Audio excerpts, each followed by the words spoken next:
Thank you to your 99-bit for requesting this episode. Welcome to Conlang, Critic, the show that gets facts wrong about your favorite Conlang. I'm Jan Miesely, and in this episode we'll be looking at one of the two Conlangs people who know nothing about Conlangs are sometimes vaguely aware of, Klingon. Yeah, it's been a while since I've done a big name language, and as far as Conlangs go, Klingon is about as famous as they come. There's huge amounts of works written in it, mainly translations, as well as multiple, as in more than one, full operas. Heck, at one point, someone tried, and failed, to make it his kid's native language. We probably won't cover a more famous Conlang until either late February or early March 2017. Klingon is an artling created by Mark Okrand in 1984 for the Star Trek franchise. In-universe, it is a language spoken by the warrior alien species called Klingons. Since its creation, Klingon has gained a reputation as that language some nerds speak. Since it's supposed to be an alien language, it was designed to not feel like any human language, but I'll be the judge of that. Klingon's consonants are b, b, p, t, j, k, ch, v, l,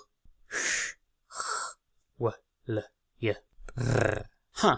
Well, it sure doesn't sound like English, but, is that it? The way Klingon tries to seem inhuman is having a lot of guttural sounds? And a couple retroflex consonants? Honestly, it wouldn't be too far-fetched to imagine a natural language with this exact inventory. Of course, if it were from a natural language, it would probably be described like this, but with some footnotes explaining the subtle differences. Looking at it this way exposes just how normal this is. There's only 4 consonant sounds in Klingon that don't have straight-up English equivalents. The glottal stop, which exists in English but isn't phonemic, the lateral affricate, the uvular affricate, and the voiced velar fricative. I mean, it doesn't have any non-pulmonic consonants, and it doesn't even have the uvular trill.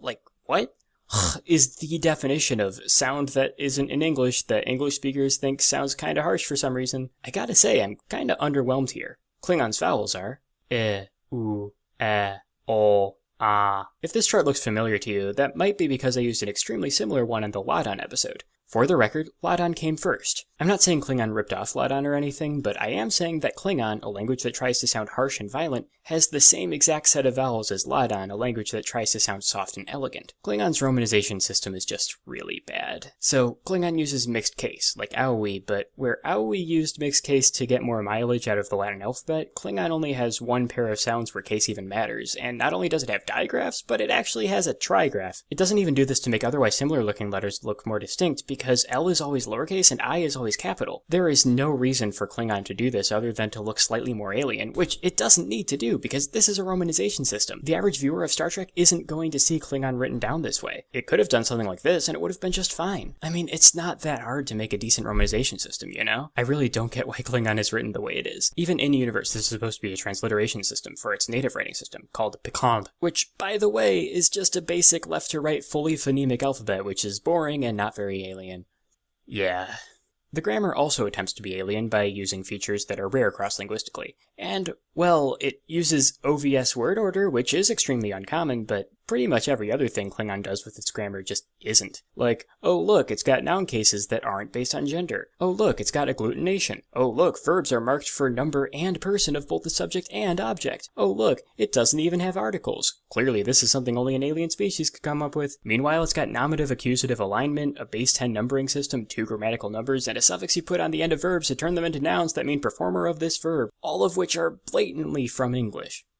I'd say that Klingon's vocabulary is its best feature. Reading through any phrase list really gives you a feel for Klingon culture, like how the basic greeting nuklneh literally means what do you want. There's also some words like dar and rote that are derived from jokes, so that's pretty cool. In general, I found myself pretty disappointed with Klingon. I expected it to be really bizarre, unfamiliar, and, alien, but honestly, most of the stuff it does isn't that uncommon. It could have done so much more, but its alienness consists almost entirely of an inventory full of sounds made in the back of the throat and a word order that's like English but backwards. I do understand why Klingon is so popular, but I really don't think anyone would care about it at all if it wasn't from Star Trek. All in all, I'd say that I don't like Klingon as much as I like Ladon, making it the 4th best artlang reviewed so far. Thanks for watching, and I'll see you next time where I'll be reviewing Navi.